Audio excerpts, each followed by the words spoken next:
श्री गणेशाय नमः। ओम श्री सरस्वती नमः। ओम श्री गुरुभ्यो नमः। समस्त जन कल्याणे निरतं करुणामयं नमामि चिन्मयं देवं सद्गुरुं ब्रह्मविद्वरं सद्गुरुं ब्रह्मविद्वरम्। ओम सहना भवतु सहनौ भुनक्तु सह वीर्यं करवावहै तेजस्विनावधीतमस्तु मा विद्विषावहै। ओम शांति शांति शांति।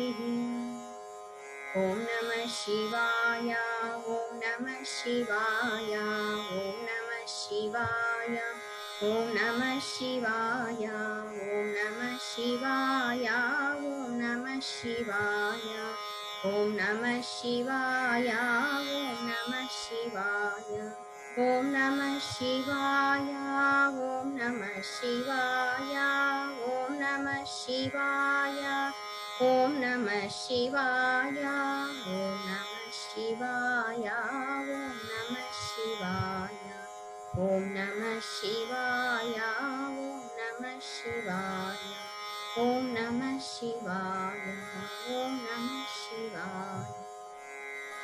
हर नमः पार्वती पतये हर हर महादेव।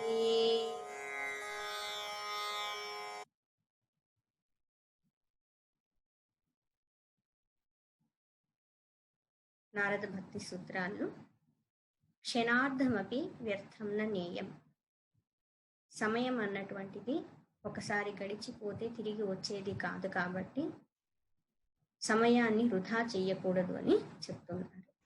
మనస్సు స్థిమితంగా ఉన్నప్పుడే సాధన చేస్తాము అనుకున్నట్లయితే అది సాధ్యమయ్యేటువంటిది కాదు. సాధన చేయటం మొదలు పెట్టినట్లయితే నెమ్మదిగా మనస్సు అన్నటువంటిది స్థిమితమవుతుంది, ఏకాగ్రం అవుతుంది అని చెప్తున్నారు. భక్తి లక్షణాలు ఏంటి అంటే అహింస, సత్య, శౌచ, దయ, ఆస్తిక్యాది చారిత్ర్యాన్ని పరిపాలనీయాని అన్నారు. చారిత్ర్యాన్ని అంటే లక్షణాలని చెప్పుకున్నాము. భక్తుడిగా ఉన్నటువంటి వారు ఈ లక్షణాలన్నింటినీ కలిగి ఉండాలి. ఈ లక్షణాలని పెంపొందింపజేసుకోవడానికి ప్రయత్నం చేయాలి అని చెప్పున్నారు. అహింస పరమో ధర్మ. ఎవరికి కూడా మానసికంగా కూడా ఇబ్బంది కలగాలి అన్నటువంటి భావన కలిగి ఉండకూడదు. త్రికరణ శుద్ధిగా సత్యత్వాన్ని కలిగి ఉండాలి. అంతఃశౌచం బహిశౌచాన్ని పాటించాల్సి ఉంటుంది. సకల జీవరాశుల పట్ల దయాభావాన్ని కలిగి ఉండాలి. ఆస్తిక్య భావము, భగవంతుడు ఉన్నాడు, ఒక శక్తి స్వరూపం అన్నటువంటిది జగత్తుని నడిపిస్తూ ఉంది అన్నటువంటి దృఢమైన విశ్వాసాన్ని కలిగి ఉండాలి. ఆది అన్నప్పుడు మొదలైనటువంటి లక్షణాలు అని చెప్పుకున్నాం. సకల సద్గుణాలు కలిగి ఉండాలి భక్తుడని చెప్పుకున్నారు. సర్వదా సర్వభావేన నిశ్చింతైర్ భగవానేవ భజనీయ. 79వ భక్తి సూత్రంలో నేను చెప్పుకున్నాము. ఏ విధమైనటువంటి చింత, బాధ, దిగులు అన్నటువంటిది లేకుండా సర్వదా సర్వభావేన ఎల్లప్పుడూ అన్ని విధాలుగా భగవంతుని భజించాలి, భగవంతుని ఆరాధించాలని చెప్పుకున్నారు. ఏ విధమైనటువంటి బాధ, చింత ఉన్నా వాటన్నింటినీ భగవంతునికి సమర్పించినట్లయితే మన బాధల్ని ఆయనే తీరుస్తారు. మనసు అన్నటువంటిది మాత్రం నిరంతరము భగవంతుని యందు లగ్నం చేయటానికి ప్రయత్నం చేయాలని చెప్పుకున్నారు.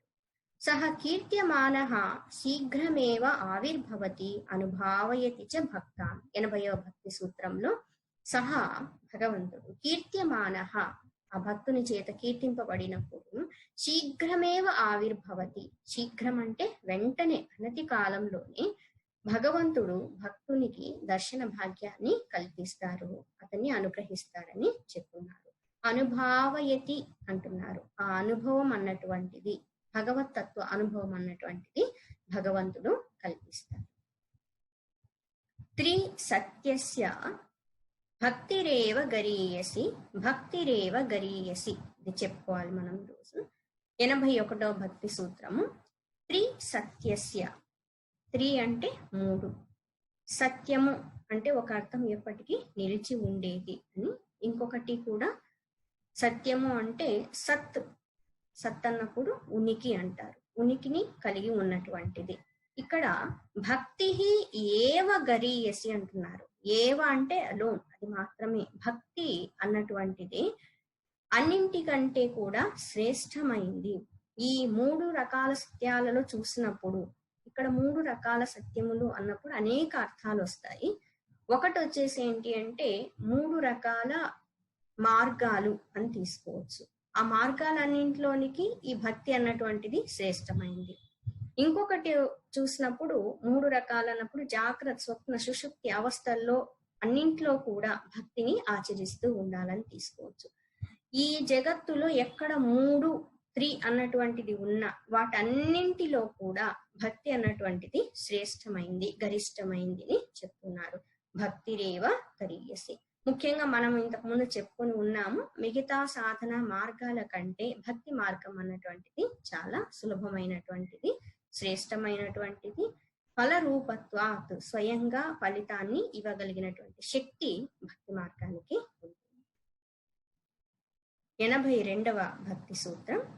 భక్తి అన్నటువంటిది ఒకటే అయినా అది అనేక విధాలుగా వ్యక్తం చేయబడుతుంది. ఇక్కడ 11 విధాలుగా వ్యక్తం చేయబడేటువంటి భక్తి భావాలని గురించి చెప్తూ ఉన్నారు.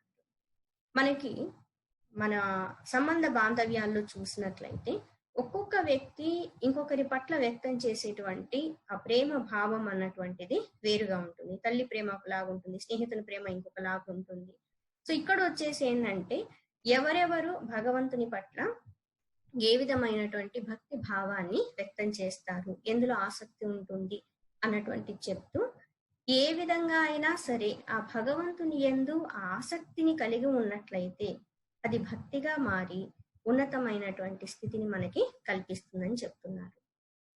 గుణ మాహాత్మ్య ఆసక్తి, రూపాసక్తి, పూజాసక్తి, స్మరణాసక్తి, దాస్యాసక్తి, సఖ్యాసక్తి, వాత్సల్యాసక్తి, కాంతాసక్తి, ఆత్మ నివేదనాసక్తి, తన్మయతాసక్తి, పరమ విరహాసక్తి రూప ఏకదా అపి, ఏకదా ఒకటే అయినప్పటికీ ఏకాదశదా భవతి. దశ అంటే 10, ఏకాదశ అంటే ఏకాదశి అని చెప్తాం కదా 11. ఏకదా అపి, భక్తి అన్నటువంటిది ఒకటే అయినప్పటికీ ఏకాదశ 11 విధాలుగా వ్యక్తం చేయడము జరుగుతుందని చెప్తున్నారు. గుణ మాహాత్మ్య ఆసక్తి. కొంతమందికి భగవంతుని యొక్క గుణగణాలను గురించి రాయడంలోనూ, వాటిని గురించి చెప్పడంలోనూ, వాటిని శ్రవణం చేయడంలోనూ అమితమైనటువంటి ఆసక్తిని కలిగి ఉంటారు. ఇది ఒకలాంటి భక్తి భావన. వేదవ్యాసుల వారు ఎన్ని గ్రంథాలు రాసిన్నారు, ఎన్ని గుణగణాలను గురించి కీర్తిస్తూ బోధ చేసి ఉన్నారు. నారద మహర్షుల వారు కూడా నిరంతరం నారాయణ నారాయణ అంటూ త్రిలోకాలు తిరుగుతూ మరి భక్తిని ప్రచారం చేస్తూ ఉన్నారు, భగవంతుని గుణగణాలని కీర్తిస్తూ ఉంటారు. గుణ మాహాత్మ్యాసక్తి. కొంతమందికి నిరంతరము ఆ భగవంతుని లీలని స్మరిస్తూ ఉండటంలో, వాటిని చెప్పుకుంటూ ఉండటంలో ఆనందము కలుగుతూ ఉంటుంది. కొంతమంది వచ్చేసి రూపాసక్తి. వీళ్ళేంటంటే భగవంతుని దివ్యమంగళమైనటువంటి ఆ రూపాన్ని అలాగే దర్శిస్తూ ఉండాలనేసి కోరుకుంటారు. ఈవెన్ కొంతమంది పూజలు అవి చేసేటప్పుడు కూడా బాగా అలంకరిస్తారు చూడండి, పూలతో అన్నింటిలో కూడా బాగా పెట్టేసి అలంకరణ చేసి అలా చూసుకుంటూ ఉండాలనిపిస్తూ ఉంటుంది. లక్ష్మీమాత నిరంతరము భగవంతునికి పాదసేవ చేస్తే అలాగా చూస్తూనే ఉంటారన్నమాట. గోపికలు కూడా శ్రీకృష్ణుల వారి ఆ దివ్యమంగళ స్వరూపాన్ని దర్శిస్తూ ఉంటారు. మీరు వినే ఉంటారు, శ్రీరాముల వారు విశ్వామిత్రుల వారితో పాటు యాగ సంరక్షణ చేయడానికి వెళ్ళేటప్పుడు దారి మధ్యలో విశ్రమిస్తారన్నమాట. ముందుగా మేల్కొన్నటువంటి విశ్వామిత్ర మహర్షుల వారు రాముల వారిని ఒక్కసారి చూస్తారు. ఆ నిద్రిస్తూ ఉన్నప్పుడు రాముల వారి యొక్క ఆ దివ్యమైనటువంటి రూపాన్ని చూసి విశ్వామిత్రుల వారు ఎంతో ఆనందిస్తారనమాట. మాటల్లో చెప్పరానటువంటి ఆనందము. బహుశా కౌసల్యామాత ఇటువంటి ఆనందాన్ని నిరంతరం రోజు పొందుతూ ఉన్నారేమో కదా అనేసి అనుకుంటారు. ఇంకాసేపు అలాగే చూడాలనిపిస్తూ ఉంటుంది. కాకపోతే ఏంటంటే ఇంకా కార్యార్థమై వెళ్తూ ఉన్నారు కాబట్టి వెంటనే రాముల వారిని పిలుస్తారనమాట. కౌసల్య సుప్రజా రామ పూర్వా సంధ్యా ప్రవర్తతే ఉత్తిష్ట నరశార్దూల కర్తవ్యం దైవమాంతికం. ఈ మాటలు చెప్తూ ఉన్నప్పుడు కూడా రాముల వారు ఆ నిద్రలో నుండి మేల్కొనేటప్పుడు ఆయన యొక్క ఆ రూపాన్ని ఒక్కసారి ఇట్లా గమనిస్తూ తన్మయత్వ స్థితిని పొందుతూ ఉంటారనమాట. బయటికి చెప్పరు, కానీ ఆయన మనస్సు లోపల ఆనందాన్ని పొందుతూ ఉంటారు. మనం ఇంతకు ముందు కూడా చెప్పుకొని ఉన్నాము. రాముల వారి యొక్క సౌందర్యం వర్ణన చేసినప్పుడు ఆజానుబాహుం అరవింద దళాయతాక్షం అంటారు కదా. అద్భుతమైనటువంటి ఆ రూపాన్ని చూస్తూ ఎంతో మంది ఆయన్ని స్పృశించాలని కూడా అనుకున్నారనమాట. కాకపోతే ఎక్కడ ఋషులు మునుల దగ్గరికి వెళ్ళినా వాళ్ళకంటే ముందుగా ఈయన ఎంతో మర్యాదపూర్వకంగా అందరికీ నమస్కారం చేసేవారు అనమాట. ఆ ఋషులు మహాత్ముల మనస్సులో ఉన్నటువంటి కోరిక తీరక తరువాత జన్మలో కొంతమంది గోపికలుగా జన్మించారని కూడా చెప్తూ ఉంటారు.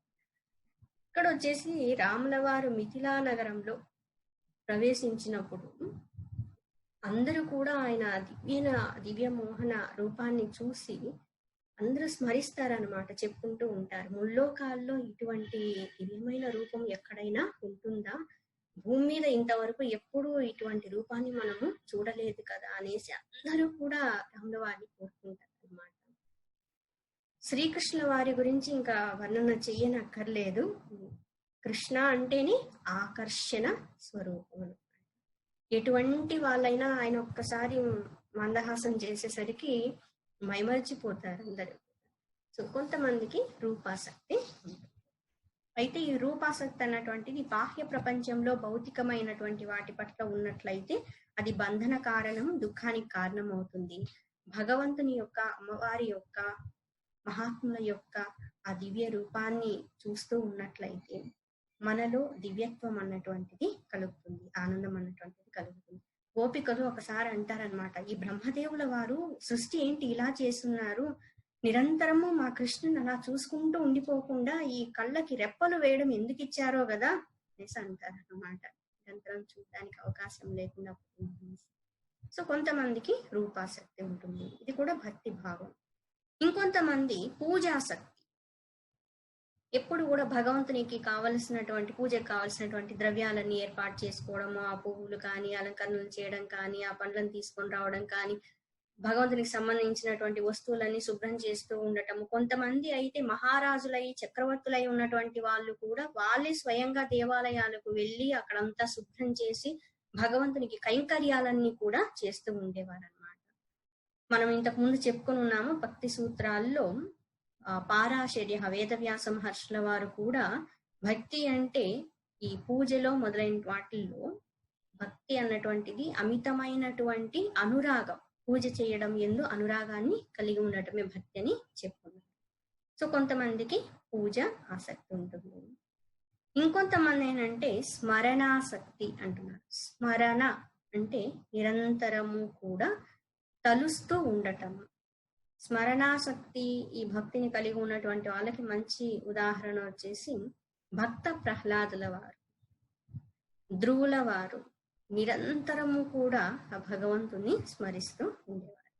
దాస్యాసక్తి, ఈ దాస్యాసక్తి దాస్య భక్తికి ఉదాహరణ ఆంజనేయ స్వామి. భగవంతుని తన యజమానిగా స్వామిగా భావించి తనని దాసునిగా భావించుకొని నిరంతరము కూడా రామనామాన్ని స్మరణ చేస్తూ రామ కార్యాలని దాస్య భావంతో చేసి ఉంటారు. దాస్య భావంలో ఏమవుతుందంటే సహజంగానే వినయం అన్నటువంటిది వస్తుంది. సఖ్యాసక్తి, ఉద్ధవుల వారు, అర్జునుల వారు భగవంతుని పట్ల స్నేహపూర్వకమైనటువంటి భక్తి భావాన్ని కలిగి ఉండేవారు. ఈ సఖ్యాసక్తులు ఏంటంటే భగవంతునితో మనం మాట్లాడేటప్పుడు కొంచెం క్లోజ్ గా ఫ్రెండ్ లాగా మాట్లాడొచ్చు. భగవంతుడా ఈ రోజు అక్కడికి వెళ్ళొచ్చాను, ఇక్కడికి వెళ్ళొచ్చాను, ఇది జరిగింది, ఏంటయ్యా నువ్వు ఈ మధ్య ఇలా చేస్తున్నావు. సో అట్లా మాట్లాడడానికి కొంచెం చనువుగా ఉండడానికి అవకాశం ఉంటుంది. దాస్య భక్తులు ఏమవుతుందంటే భగవంతుని స్వామి యజమాని అనుకుంటున్నాం కాబట్టి ఆయనకి గౌరవం మర్యాద అన్నటువంటిది ఇస్తూ మనల్ని చాలా తక్కువగా దాసులుగా భావించడం అన్నటువంటిది జరుగుతుంది. ప్రతి ఒక్కరూ ఇతరుల పట్ల ఒకే విధమైనటువంటి ప్రేమ భావాన్ని వ్యక్తం చేయలేరు కదా. ఒక్కొక్కరికి ఒక్కొక్క స్థాయిలో ఒక వ్యక్తీకరణ అన్నటువంటిది జరుగుతూ ఉంటుంది.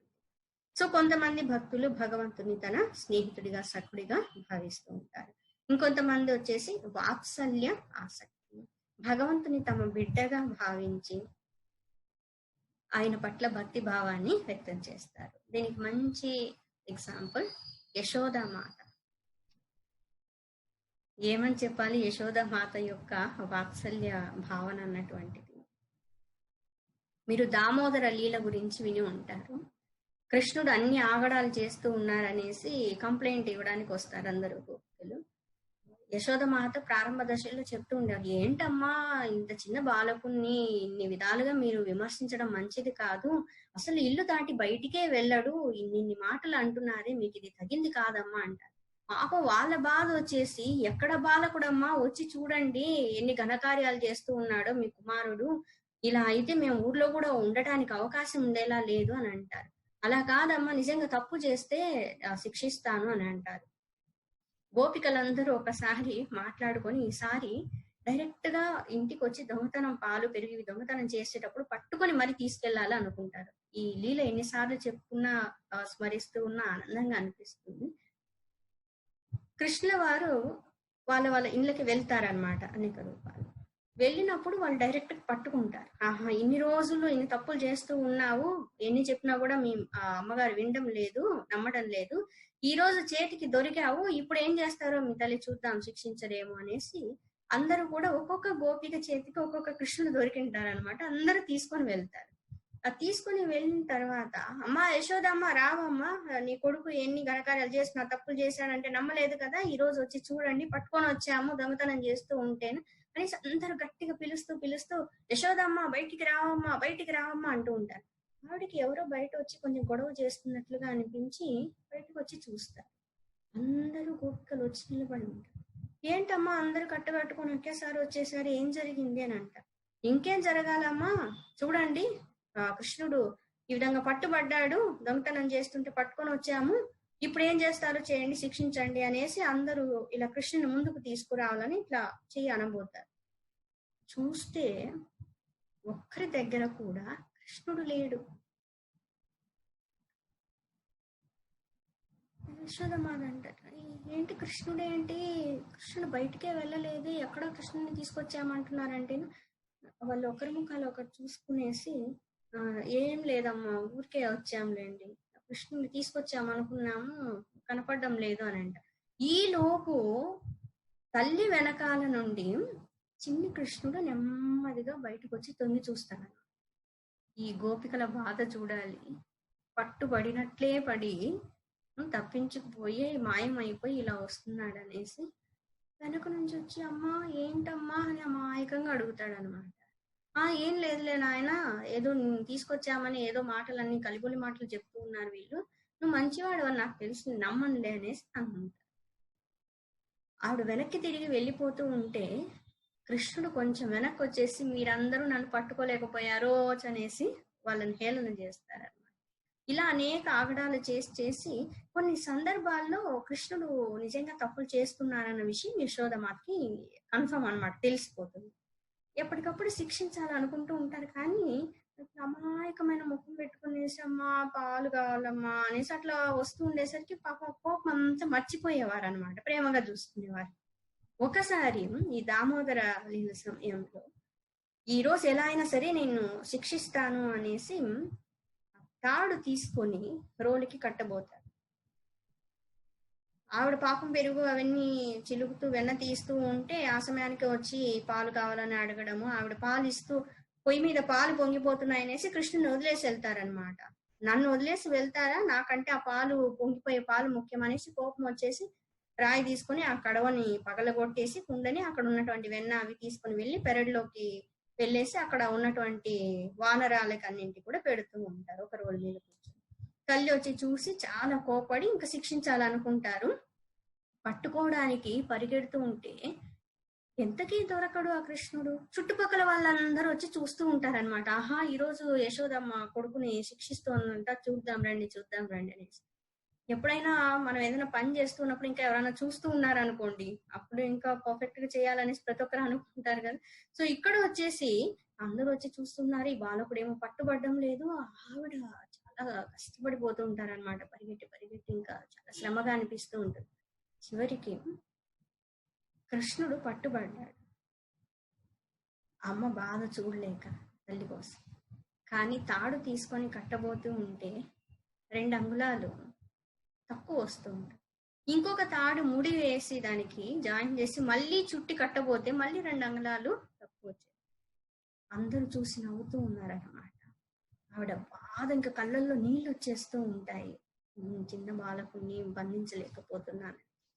తల్లి బాధ చూడలేక బంధింపబడతారు. ఇంతకీ ఆ 2 అంగుళాలు తక్కువ వస్తూ ఉండడానికి కారణం ఏంటంటే మనలో ఉన్నటువంటి అహంకారం, మమకారం. ఆ 2 లేకపోతేనే భగవంతుడు మనల్ని అనుగ్రహిస్తారన్నమాట.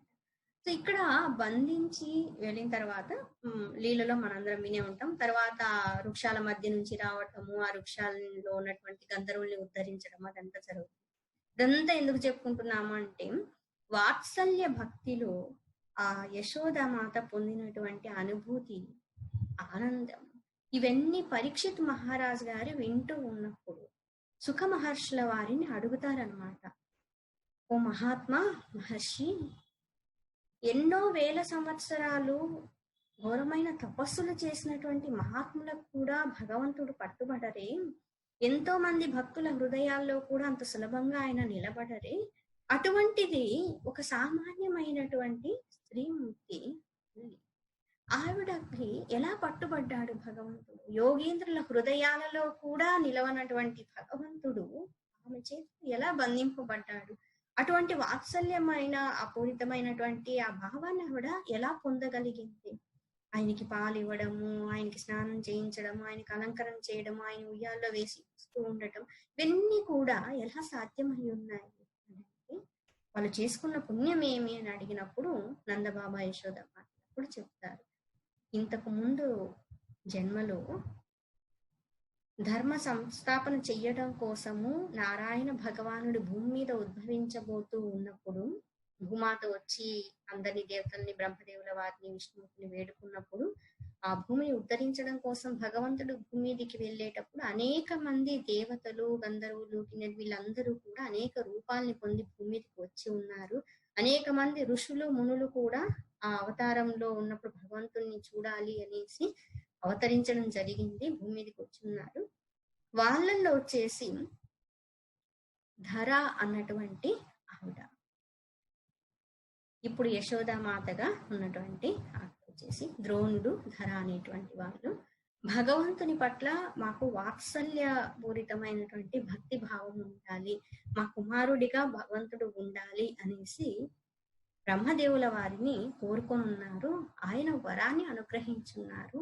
ఎంతో పుణ్యం చేసుకొని ఉన్నారు కాబట్టి భగవంతుని పట్ల అటువంటి భావాన్ని వాళ్ళు వ్యక్తం చేయగలిగారని చెప్తున్నారు.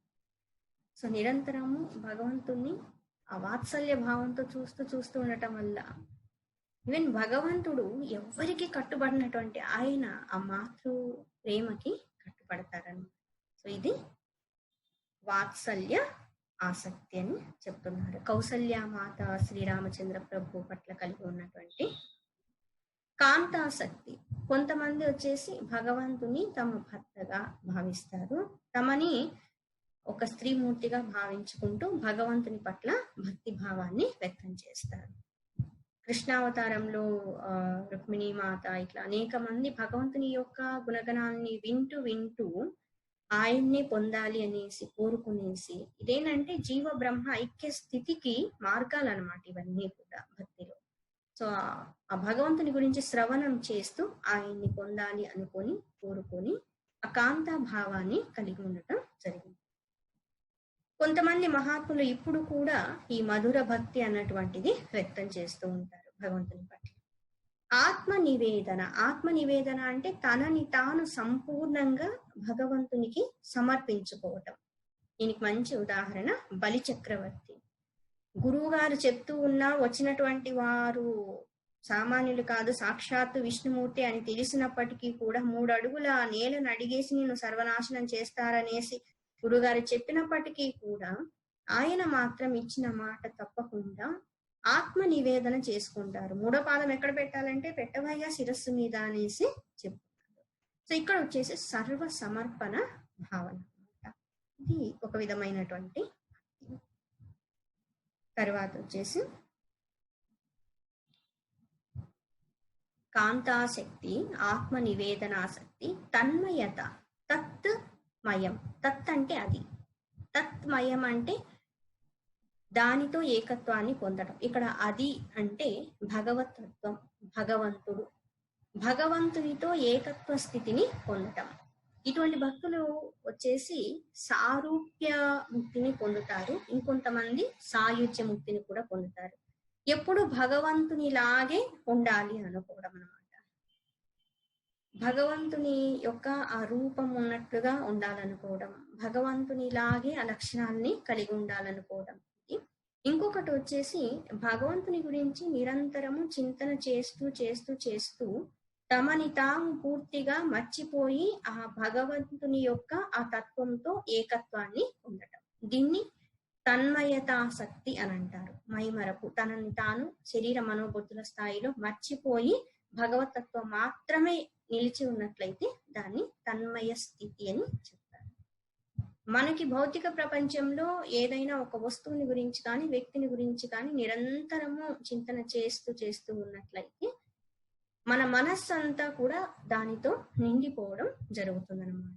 ఇంకా మనమంటూ ఉండము, అది మాత్రమే ఉంటుంది. ఎవరైనా ఒక్కొక్కసారి నృత్యం చేసేటప్పుడు మనం గమనించినట్లయితే, లేదా పాడేటప్పుడు గమనించినట్లయితే, వాళ్ళు పూర్తిగా అందులో లీనమైపోయి పాడినప్పుడు, వాళ్ళని వాళ్ళు మర్చిపోయి పాడినప్పుడు, అప్పుడు అది 100% పర్ఫెక్ట్ అనిపించుకుంటుంది. వాళ్ళు మామూలు స్థితిలో లేరండి, అందులో లీనమైపోయారండి అని అంటారు కదా. లీనమైపోవడము అన్నటువంటిది తన్మయ శక్తి అని చెప్తారు. తర్వాత పరమ విరహాసక్తి రూప. పరమ విరహం కలిసి ఉన్నప్పుడు కంటే దూరంగా ఉన్నప్పుడు, వేరుగా ఉన్నప్పుడే స్మరణ అన్నటువంటిది ఎక్కువగా జరుగుతుందని చెప్తారు. ఈవెన్ మన జనరల్ గా చూసినప్పుడు సంబంధ బాంధవ్యాల్లో కూడా ఎవరైనా చాలా రోజులు కలిసి ఉండి దూరంగా వెళ్ళిపోయినట్లయితే వాళ్ళని పదే పదే తలుచుకుంటూ ఉంటాం. ఒక తల్లికి 4 కుమారులు ఉన్నట్లయితే, ఇద్దరు ఇంటి దగ్గర ఉండి ఇద్దరు ఎక్కడో ఉద్యోగాలు చేసుకుంటూ ఉన్నట్లయితే, ఆ ఇద్దరు కొడుకులు దగ్గరే ఉన్న మిగతా ఇద్దరి గురించి తల్లి తలుస్తూనే ఉంటారు కదా. దూరంగా ఉన్నారు, ఎలా ఉన్నారో ఏమో, ఏం జరుగుతుందో ఏమో, పరిస్థితులు ఎట్లున్నాయో ఏమో, నిరంతరం కూడా ఒకవైపు ఆలోచన అయితే ఉంటుంది. ఇక్కడ వచ్చేసి ఏంటంటే ఈ విరహాసక్తి, పరమ విరహాసక్తికి మంచి ఉదాహరణ గోపికలు. శ్రీకృష్ణుల వారు చిన్న వయసులో 7.5-8 సంవత్సరాల వయసు ఉన్నప్పుడు ఈ రాసలీల ఇవన్నీ కూడా జరిగి ఉంటాయి. ఆ భక్తులందరినీ కూడా అనుగ్రహించి ఉంటారు. ఆయన ఒక 11 సంవత్సరాల వయసు అలా వచ్చేసరికి మధురకి వెళ్ళిపోతారు. కంసుని వధించడం అదంతా కూడా జరుగుతుంది. ఇంకా అక్కడే ఉండి ఆ రాజకార్యాలన్నీ చూసుకుంటూ ఉంటారు. తిరిగి బృందావనానికి రారనమాట. ముందు గోకులంలో ఉంటారు, గోకులం నుండి బృందావనానికి వెళ్ళి ఉంటారు. బృందావనం నుంచి మధురకి వెళ్ళిన తరువాత ఎన్నో సంవత్సరాల వరకు ఇంకా వస్తారని గోపికలంతా ఎదురు చూస్తూనే ఉంటారు. ఈవెన్ యశోదామాత కూడా ఎదురు చూస్తూ ఉంటారు. కానీ కృష్ణుల వారు వెనక్కి వెళ్ళి ఉంటారు. ఇక్కడ ఏంటంటే నిరంతరం వాళ్ళు కృష్ణుని స్మరిస్తూ ఉంటారు. దూరం అయ్యేసరికి చాలా సంవత్సరాల తరువాత అందరికి ఈయనకి కృష్ణుల వారికి వివాహాలు అయిపోయి, వాళ్ళ పిల్లలందరూ పెద్దవాళ్ళయి వాళ్ళకి వివాహాలు అయిపోయి ద్వారకలో ఉన్నప్పుడు చివరి ఘట్టంలో అనమాట, ఇంక ఈ కురుక్షేత్ర సంగ్రామం ఇవన్నీ ఆ సమయంలో వచ్చేసి ఒకసారి అందరూ కూడా అక్కడ జరిగేటువంటి ఒక పుణ్య కార్యం కోసం యజ్ఞయాగాది కర్మలు చేయడానికి వెళ్ళి ఉంటారు. అప్పుడు ఇక్కడ యశోదామాత గోపికలు అందరూ కూడా వెళ్ళడం జరుగుతుంది. అందరూ ఒక్కసారిగా కలుస్తారనమాట. అప్పుడు వీళ్ళు ప్రశ్నిస్తారనమాట, ఏం కృష్ణ, ఇన్ని సంవత్సరాలు అయిపోయింది, మమ్మల్ని మర్చిపోయావా, ఒక్కసారి కూడా తిరిగి రాలేదేమయ్యా అని అంటేను అప్పుడు కృష్ణ వారు చెప్తారు, లేదు లేదు, వాస్తవానికి నాకంటే మీరే చాలా గొప్పవారు, నేను మిమ్మల్ని ఎప్పటికీ మర్చిపోలేను. నేను కళ్ళ ఎదురుగా ఉన్నప్పటికంటే మహాయోగుల లాగా నన్ను నిరంతరము నేను దూరంగా ఉన్నప్పుడు మీరు స్మరిస్తూ ఉన్నారు. మీలో ఆ విధమైనటువంటి భక్తి భావన కలగడం కోసం నేను దూరం అయి ఉన్నాను. ఇక్కడ దూరము దగ్గర అన్నటువంటిది మనస్సుకి సంబంధించింది కదా, భౌతికమైనటువంటి దానికి సంబంధించింది కాదు కదా. మీరు ఉన్నత స్థితికి వెళ్ళడం కోసం అనేసి ఈ విధంగా చేస్తున్నాను అని అంటారనమాట. ఎప్పుడైనా ఒక్కొక్కసారి దూరం అయ్యి మళ్ళీ కలిసినప్పుడు చాలా ఆనందంగా అనిపిస్తుంది కదా. సో ఇక్కడ వచ్చేసి పరమ విరహాసక్తిని కొంతమంది కలిగి ఉంటారు. వాళ్ళకి వాళ్ళే ఒక్కొక్కసారి అనుకుంటారు, ఈ మధ్య నాకు భగవంతుడు చాలా దూరం అయిపోతున్నారు, చాలా దూరంగా అనిపిస్తుంది అనేసి మళ్ళీ కొంతకాలం తర్వాత మళ్ళీ ఆ భక్తి భావంలో వచ్చేసి భగవంతుడు ఇప్పుడు నాకు చాలా సన్నిహితంగా ఉన్నారు అన్నటువంటి భక్తి భావాన్ని వ్యక్తం చేస్తూ ఉంటారు. మనం ఒకసారి చెప్పుకుని ఉన్నాము, పురుషతంత్రం, వస్తుతంత్రం అన్నటువంటివి ఉంటాయి. వస్తుతంత్రంలో వచ్చేసి ఉన్నటువంటి వస్తువుని, ఆ విషయాన్ని ఉన్నది ఉన్నట్లుగా యథాతథంగా అంగీకరించవలసి ఉంటుంది. ఆ వివరణ అన్నటువంటిది కూడా యథాతథంగా ఉంటుంది. పురుషతంత్రం దగ్గరికి వచ్చేసరికి వస్తువు కానీ విషయం కానీ ఏదన్నా ఉన్నప్పుడు దాని గురించి ఏ విధంగా అయినా భావించుకునేటువంటి, ఊహించుకునేటువంటి అవకాశం అన్నటువంటిది ఆ వ్యక్తి మీద ఆధారపడి ఉంటుంది. ఆ వ్యక్తి ఇష్టం అన్నమాట. సో ఇప్పుడు మనం చెప్పుకున్నటువంటి ఆసక్తులన్నీ కూడా, అంటే ఈ భక్తి భావాలన్నీ కూడా పురుషతంత్రం కిందకి వస్తాయి. ఎందుకంటే భగవంతుడు స్వరూపత చూసినప్పుడు నామము, రూపము, గుణము, స్వరూపము కదా, దేనికైనా కూడా ఇవి ఉంటాయి కదా. సో నామము, రూపము, ఆయన గుణాల వరకు ఉండేటువంటి వాటిల్లో కొంతమంది భక్తి భావాన్ని వ్యక్తం చేస్తూ ఉంటారు. స్వరూపత చూసినప్పుడు భగవంతుడు నిర్గుణ నిరాకార పరబ్రహ్మ స్వరూపం. అందులో ఇంకా నామరూపాలు కానీ గుణాలు కానీ ఏమీ లేవు. వస్తుత చూసినప్పుడు ఆయన పరబ్రహ్మము. ఇక్కడ భక్తులందరూ ఆ భావాలని, భక్తి భావాలని అనేక రకాలుగా వ్యక్తం చేస్తూ ఉన్నప్పుడు వేటి పట్ల వ్యక్తం చేస్తున్నారు అంటే రూపము, గుణము, నామం. నామ రూప గుణాలు ఆ లీలల్లో మాత్రమే ఆ భావాన్ని వ్యక్తం చేయడము జరుగుతుంది. సో ఇక్కడ ఈ భక్తి భావాన్ని వ్యక్తం చేయడం అన్నటువంటిది పురుషతంత్రం కిందకి వస్తుంది. భక్తి ఒకటే అయినా 11 విధాలుగా ఈ భక్తి భావాన్ని భగవంతుని పట్ల వ్యక్తం చేసి తరిస్తూ ఉంటారని చెప్తున్నారు. తరువాత 83వ భక్తి సూత్రం. ఇత్యేవం వదంతి జనజల్ప నిర్భయా ఏకామతాః కుమార వ్యాస శుక శాండిల్య గర్గ విష్ణు కౌండిన్యం శేష ఉద్ధవ అరుణి బలి హనుమద్ విభీషణాదయో భక్త్యాచార్యాః. వీళ్ళందరూ కూడా భక్తి ఆచార్యులు, భక్తి తత్వంలో నిరంతరము రమిస్తూ ఆ భక్తి శాస్త్రాలని అధ్యయనం చేసి భక్తిలో ఉన్నత స్థితిని పొందినటువంటి మహాత్ములు, గురువులు, ఆచార్యులు, ఆచరించి తత్వాన్ని పొందినటువంటి వాళ్ళందరూ కూడా ఇతి ఏవం వదంతి, ఈ విధంగానే చెప్తూ ఉన్నారు. భక్తి తత్వాన్ని గురించి ఈ విధంగా బోధిస్తూ ఉన్నారు. జనజల్ప నిర్భయ ఏకమతాః. ఏకమతాః అంటే అందరూ కూడా ఒకే అభిప్రాయాన్ని వ్యక్తం చేసి ఉన్నారు. అన్నింటికంటే భక్తి అన్నటువంటిది ఉన్నతమైనటువంటిది, ఈ భక్తి భావాన్ని ఇలా వ్యక్తం చేయడం జరుగుతుంది అనేసి ఈ భక్తి తత్వాన్ని గురించి అంతా కూడా వాళ్ళు ఏక అభిప్రాయంతో బోధ చేసి ఉన్నారు. జనజల్ప నిర్భయ అంటున్నారు. జనజల్ప నిర్భయ అంటే ప్రజలందరూ అనేక మంది అనేక భావాల్ని కలిగి ఉంటారు. వాళ్ళు అనేటువంటి వ్యర్థమైన మాటల్ని పట్టించుకోకుండా నిర్భయ. జనరల్ గా ఏంటంటే మనుషులకి ఉండేటువంటి ఒక భయం, వాళ్ళేమనుకుంటారో వీళ్ళేమనుకుంటారో, ఏమంటారో మన గురించి అన్నటువంటి ఒక భయం ఉంటుంది. ఎవరైతే నిర్భయ స్థితిని పొంది ఉంటారో వాళ్ళే వాళ్ళ యొక్క అభిప్రాయాన్ని వ్యక్తం చేయగలుగుతారు. ఆ వ్యక్తం చేసేది కూడా రూఢిగా అన్నటువంటిది ఉంటుందన్నమాట. దృఢంగా వాళ్ళ అభిప్రాయాన్ని వ్యక్తం చేస్తారు. ఎటువంటి వాళ్ళు అంటే ఎవరు మన గురించి ఏమనుకుంటారో, ఇది కరెక్ట్ కాదు అని అంటారేమో అనేసి విమర్శలకి లేదా వాళ్ళు అనేటువంటి వ్యర్థమైన మాటలకి భయపడకుండా ఉంటారో వాళ్ళే ఉన్నతమైనటువంటి విషయాల్ని ఇతరులకి నిర్భయంగా తెలియజేయగలుగుతారు అని చెప్తున్నారు. సో ఇక్కడ ఈ మహాత్ములందరూ కూడా ఏకమతాః, ఆ భక్తి తత్వాన్ని గురించి ముక్త కంఠంతో బోధించి చెప్తున్నారు. ఎవరు వాళ్ళు అంటే కుమార వ్యాస. ఇక్కడ కుమార అంటే సనక సనందనాది కుమారులు, బ్రహ్మదేవుల వారి మానసపుత్రులు. ఈవెన్ నారద మహర్షుల వారికి కూడా ఈ భక్తిని వీటన్నింటినీ బోధించినటువంటి వాళ్ళు, జ్ఞానాన్ని తెలియజెప్పినటువంటి వాళ్ళు సనక సనందన సనత్ కుమార సనత్ సుజాత. వ్యాస, వ్యాస మహర్షుల వారు. శుక, వ్యాస మహర్షుల వారి కుమారుడు. పరమ బ్రహ్మనిష్ట గరిష్ఠులు, తపస్సంపన్నులు, వైరాగ్యమూర్తి శుక మహర్షుల వారు. పరీక్షిత్ మహారాజు గారికి భాగవతాన్ని బోధించినటువంటి మహనీయుడు.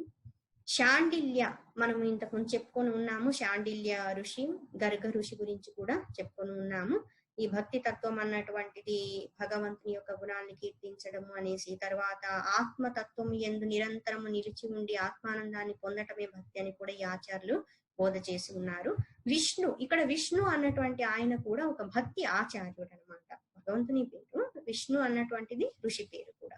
కౌండిన్య ఋషి, తర్వాత శేష భగవానుడు, ఉద్ధవుల వారి గురించి భాగవతంలో మీరు వినే ఉంటారు. భగవంతుని పట్ల సత్య భక్తిని కలిగి ఉన్నటువంటి వారు ఉద్ధవ. ఆరుని అన్నటువంటి ఋషి, బలి ఆత్మ నివేదన ఆత్మ సమర్పణ చేసుకున్నటువంటి బలి చక్రవర్తి, దాస్య భక్తిని కలిగి ఉన్నటువంటి హనుమంతుల వారు ఆంజనేయ స్వామి, విభీషణుల వారు రాక్షస రాజ్యంలో ఉన్నప్పటికీ కూడా సత్వగుణాన్ని కలిగి ఉండి భగవంతుని పట్ల భక్తి భావాన్ని కలిగి ఉండి నిరంతరము రామనామ స్మరణ చేస్తూ ఆ భగవంతునికి అన్ని విధాలుగా సహాయ సహకారాలు అందజేసి భగవంతుని అనుగ్రహాన్ని పొంది ఉన్నటువంటి వారు. ఆదయ అన్నారు. ఆదయ అంటే మొదలైనటువంటి భక్తి ఆచార్యులందరూ కూడా ఇది ఏవం వదంతి, భక్తిని గురించి ఈ విధంగానే బోధ చేసి ఉన్నారు. ప్రజలు ఏమనుకుంటారు అని భావించకుండా నిర్భయంగా వాళ్ళ భావాన్ని వాళ్ళు వ్యక్తం చేస్తున్నారని చెప్తున్నారు. ఒకటి ఏంటంటే ప్రజలకి అనుగుణంగా మాట్లాడే వాళ్ళు కొంతమంది ఉంటారు. బట్ సత్యం చెప్పాలి అనుకున్నప్పుడు ప్రజలకు అనుగుణంగా చెప్పాలి అనుకుంటే అందులో కాంప్రమైజ్ అవుతూ ఉంటారు. ఇక్కడ సత్యాన్ని తెలియజెప్పాలి అనుకున్నప్పుడు ఎవరు ఏమనుకున్నా సరే ఇది సత్యము, వాళ్ళు ఆచరించవచ్చు, ఆచరించకపోవచ్చు, వాళ్ళు యాక్సెప్ట్ చేయొచ్చు, చెయ్యకపోవచ్చు. సో ఇతరులని ఆనందపరచాలి అన్నటువంటి దాంట్లో చెప్పాల్సినటువంటి విషయంలో మార్పు అన్నటువంటిది రాకూడదు. ఇది చాలా ముఖ్యమైనటువంటి. చాలా మంది మాట్లాడేటప్పుడు కూడా ముఖస్థుతి చేస్తూ ఉంటారు చూడండి. వాళ్ళ వెనకాల ఎన్నో మాట్లాడుతూ ఉంటారు, బట్ వాళ్ళ ముందు మాట్లాడేటప్పుడు మాత్రం వాళ్ళకి బాగా అనుకూలంగా ఉన్నట్లుగా మాట్లాడుతూ ఉంటారు. ఇది కరెక్ట్. ఇంకొకటి, ఎవరు ఏమనుకుంటారో ఏ మాటలు వస్తాయో అని ఎప్పుడు భయపడుతూ ఉండేవాళ్ళు వాళ్ళ జీవితాన్ని ఆనందంగా విజయవంతంగా గడిపే అవకాశము ఉండదు. సో ఈ భక్తి ఆచారులందరూ కూడా ఇతరులు ఏమంటారు అన్నటువంటి భావాన్ని పక్కన పెట్టేసి ఇది భక్తి శాస్త్రం, ఇది భక్తి తత్వం, భక్తిలో ఈ విధమైనటువంటి లక్షణాలు ఉంటాయి, ఇలా ఉంటారు భక్తులు మహాత్ములు, భక్తి సాధనలు ఈ విధంగా ఆచరించాల్సి ఉంటుంది, ఇందులో కలిగే ఆటంకాలు ఇవి ఏ విధంగా తొలగించుకోవాలి అన్నటువంటి అంశాలన్నింటినీ కూడా చక్కగా ఏకకంఠంతో ముక్త కంఠంతో ఏక అభిప్రాయంతో తెలియజెప్పడం జరిగింది. ఇది ఏవం వదంతి. చివరి భక్తి సూత్రం 84. య ఇదం నారద ప్రోక్తం శివానుశాసనం విశ్వసితి శ్రద్ధతే స భక్తిమాన్ భవతి స ప్రేష్టం లభతే సహ ప్రేష్టం లభత ఇతి. యహ ఇదం నారద ప్రోక్తం, నారద ప్రోక్తం అంటే నారద మహర్షుల వారి చేత చెప్పబడినటువంటిది, ఇప్పటి వరకు మనము శ్రవణం చేస్తూ ఉన్నటువంటిది శివానుశాసనం. నారద మహర్షుల వారు ఈ భక్తి సూత్రాలని ఎవరి ఆజ్ఞ మేరకు చెప్పున్నారు అంటే శివానుశాసనం అని చెప్తున్నారు. సాక్షాత్తు పరమశివుల వారు భక్తులలో అగ్రగణ్యులు. పరమ భక్తుడు ఎవరు అంటే పరమశివుడు, పరమ దైవం ఎవరు అంటే పరమశివుల వారు. రెండింట్లో ఆయనే హైయెస్ట్ అని చెప్పాలన్నమాట. ఎటువంటి భక్తి భావాన్ని కలిగి ఉన్నారు రాముల వారు, ఎంతగా స్మరణ చేస్తారు. సో పరమ భక్తుడై ఉన్నటువంటి ఆయన్ని సాక్షాత్తు భగవంతుడు పరమశివుల వారు నారద మహర్షుల వారిని పిలిచి ఈ భక్తి తత్వాన్ని గురించి అందరికీ బోధ చేయమని చెప్పారు, తెలియజెప్పమన్నారు. సో శివానుశాసనం విశ్వసితి, ఎవరైతే దీన్ని సంపూర్ణంగా నమ్ముతారో, విశ్వసిస్తారో, శ్రద్ధ కలిగి ఉంటారో, శ్రద్ధతే స భక్తిమాన్ భవతి, ఆ శ్రద్ధ కలిగి ఉన్నటువంటి వాళ్ళు, శ్రద్ధతో శ్రవణం చేసినటువంటి వాళ్ళు, ఆచరించేటువంటి వాళ్ళు భక్తిమాన్ భవతి, సంపూర్ణమైనటువంటి భక్తి తత్వం నిండినటువంటి వారుగా తయారవుతారు. సహ ప్రేష్టం లభతే, సహా అతడు ఆ భక్తుడు ప్రేష్టం లభతే, ప్రేష్టం అంటే తను కోరుకున్నటువంటిది ఏదైనా సరే తప్పకుండా పొందుతారు అని చెప్తున్నారు. ఈ లోకంలో కావచ్చు, ఇహలోకం కావచ్చు, పరలోకం కావచ్చు, ఏ లోకాలు లేనటువంటి మోక్ష స్థితి, జన్మ రాహిత్యమైన కావచ్చు, ఆ భక్తి కానీ జ్ఞానం కానీ ఏం కోరుకుంటే దాన్ని తప్పకుండా పొందుతారు. సహ ప్రేష్టం లభత ఇది ఒకసారి కాదు 2 సార్లు చెప్తూ ఉన్నారు. సహ ప్రేష్టం లభత, తప్పకుండా అతడు కోరుకున్నటువంటి లక్ష్యాన్ని సాధించి తీరుతారు, పొందుతారు అని చెప్తున్నారు. దీన్నే ఫలశ్రుతి అని కూడా అంటారు. 2 సార్లు ఎందుకు చెప్పున్నారంటే మనకి శాస్త్రాల్లో వచ్చేసి చివరిలో 2 సార్లు చెప్పినప్పుడు ఇంతటితో ఇది సంపూర్ణం అవుతుంది, ఈ భాగం కానీ గ్రంథం కానీ సంపూర్ణం అవుతుందని చెప్పడానికి చిహ్నంగా కూడా 2 సార్లు చెప్పడం అన్నటువంటిది జరుగుతుంది. ఇంకొకటి ఎంఫసైజ్ చేయడం అన్నమాట, అంటే నొక్కి ఒక్కానించడము అంటారు చూడండి మన తెలుగులో, ఇది తప్పకుండా జరిగి తీరుతుంది అని చెప్పారు. సో ఎవరైతే నారద మహర్షుల వారి చేత చెప్పబడినటువంటి సాక్షాత్తు పరమశివుల వారి ఆజ్ఞ మేరకు బోధించబడినటువంటి ఈ నారద భక్తి సూత్రాలని శ్రవణం చేస్తారో, ఎవరైతే బోధిస్తూ ఉంటారో, ఎవరైతే స్మరిస్తూ ఆచరిస్తూ ఉంటారో వాళ్ళందరూ కూడా భగవంతుని యొక్క సద్గురు పరంపర యొక్క సంపూర్ణ అనుగ్రహానికి పాత్రులై వాళ్ళు కోరుకున్నటువంటి లక్ష్యాన్ని తప్పకుండా సాధిస్తారు. భగవంతుని సద్గురుల ఆశీర్వాదంతో మనం ఈ నారద భక్తి సూత్రాలను సంపూర్ణం చేసుకుని ఉన్నాము. నిరంతరం మనం కూడా మననం చేస్తూ ఉన్నతమైనటువంటి లక్ష్యాన్ని పొందదము కనుక. ఏతత్ సర్వం శ్రీ సద్గురు చరణారవింద.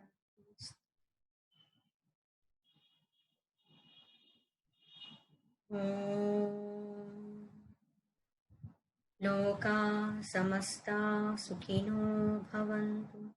ఓం అసతో మా సద్గమయ తమసో మా జ్యోతిర్గమయ మృత్యోర్మా అమృతంగమయ. ఓం పూర్ణమదః పూర్ణమిదం పూర్ణాత్ పూర్ణముదచ్యతే పూర్ణస్య పూర్ణమాదాయ పూర్ణమేవావశిష్యతే. ఓం శాంతి శాంతి శాంతి. హరి ఓం శ్రీ గురుభ్యో నమః. హరి ఓం.